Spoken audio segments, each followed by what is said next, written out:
this whole idea of black people having problems. Let's really talk about all of this. Let's unpack all of this, people. Let's unpack all of this.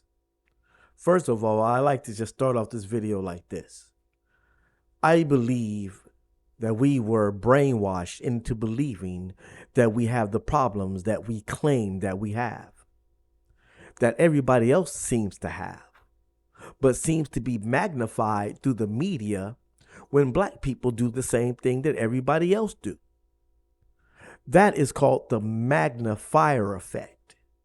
And what is going on here is that everything that we are doing just simply being magnified. It's no different than anybody else's problems, because you can go into any other community and find the same problems that we have. The only difference between us and them is that their problems is not being highlighted.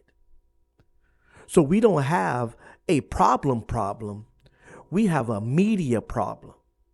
We have a racist media problem, a racist American media problem. And we have to deal with this hidden propaganda that's against black people on an everyday basis. Now, I believe that they convinced us into believing that we had problems. See, we're dealing with people that hire psychologists. They study human behavior, just like they study the rats.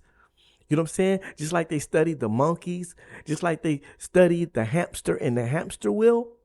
It's the same way they study human behavior. And one thing they know is this: if they continue to infuse an idea into the black human consciousness, that we will eventually start to adapt and behave in that way. And how did they learn about this? By playing with lab rats. By playing with monkeys. That's how they learned this. See, they learned that if you continue, what they learned is if you infuse something into somebody's mindset, if you continue to tell them that you have a problem, that you have a problem, that you have a problem, eventually they're going to start to adapt and start to believe that they have their problem. How do we know this? They was calling us gangsters before we was gangsters. They was calling us thugs before we were thugs. They was calling us drug dealers before we were drug dealers. See, catch it. See, I'm finna reveal the mystery to you. So what they was doing at that time, they was planting a seed. What they did is planted a psychological seed in our minds, knowing that if they continue to tell us these things, that one day we will start to believe it. And we'll start to believe it. And once we start to believe it, we'll start acting it out. And this is the reason why they told us that we had problems before we actually had problems. See, they're playing psychological games with our minds. This is psychological warfare. This is exactly what it is. So how do we combat this? What we have to understand as black people is that we don't have all the problems that they say that we have. We got to stop believing in what they say. See, when Public Enemy was on the rise, what was their number one song? What was their number one song? Don't believe the hype. See, Public Enemy was telling you, do not believe what they tell you, because they understood that once you start to believe it, you will become it. Let me repeat that. Public Enemy knew that once you start to believe what they was telling you, you was going to start to act that out.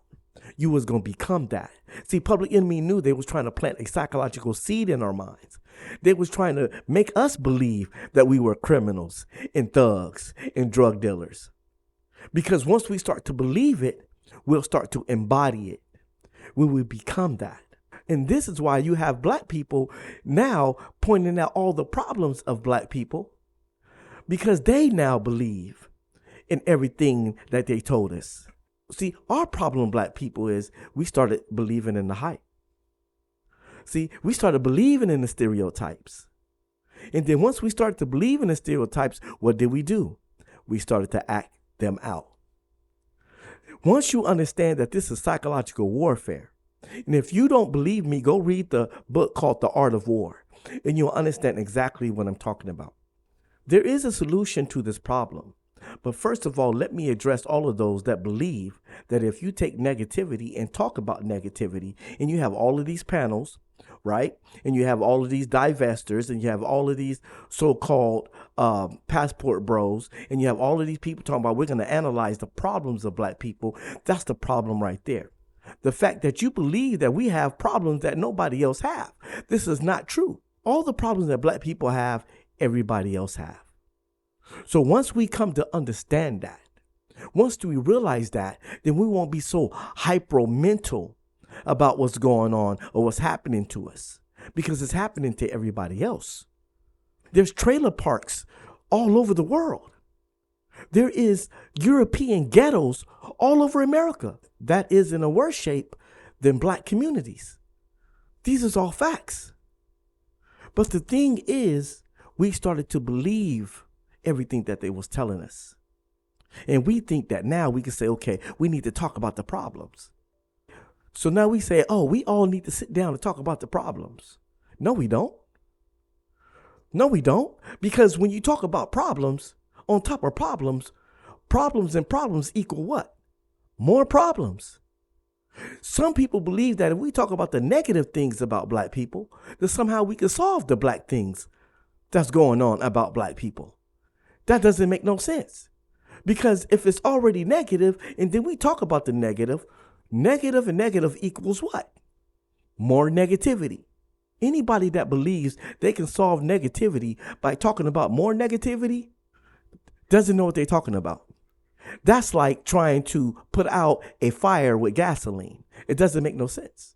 But I tell you that when we bring up the negativity about each other, and we say, well, let's talk about this negativity, and we start to draw that negativity out. We've been talking about our problems for the last 100 years, and ain't nothing changed. You know why it ain't nothing changed? Because you can't solve problems by talking about problems. You can't solve negativity by talking about negativity. It doesn't work. See, what we have to do is to infuse positivity. We have to start talking about the greatness of ourselves. We have to talk about the positive things about ourselves. We have to talk about the fact that we rose up from the gutter, from nothing, and we are where we at today. Look at all the great accomplishments that we have made. Should easily overshadow all the things that you're seeing today. But the wise man said this: the dog that's going to win is the dog that you feed the most. And if you feed the negative side of the black community, which dog is going to win? We spend so much time on the negative side that the positive dog is losing, because we don't feed the positive dog. We want to feed the negative dog. Okay? And that's what the wise man meant by that. Whatever dog you feed the most is the one that's going to win the fight. So we as black people need to stop feeding the negative dog, and we need to start feeding the positive dog. Because there's so many positive things about black people. There are so many accomplishments that I will be here all day long trying to explain them to you. Now, once we start doing that, that will combat the negativity. Because the only way you can combat negativity is through positivity. There is no other way to do it, people. There is no other way to do it. It is no other way. Anything other than that will be nothing but a waste of time.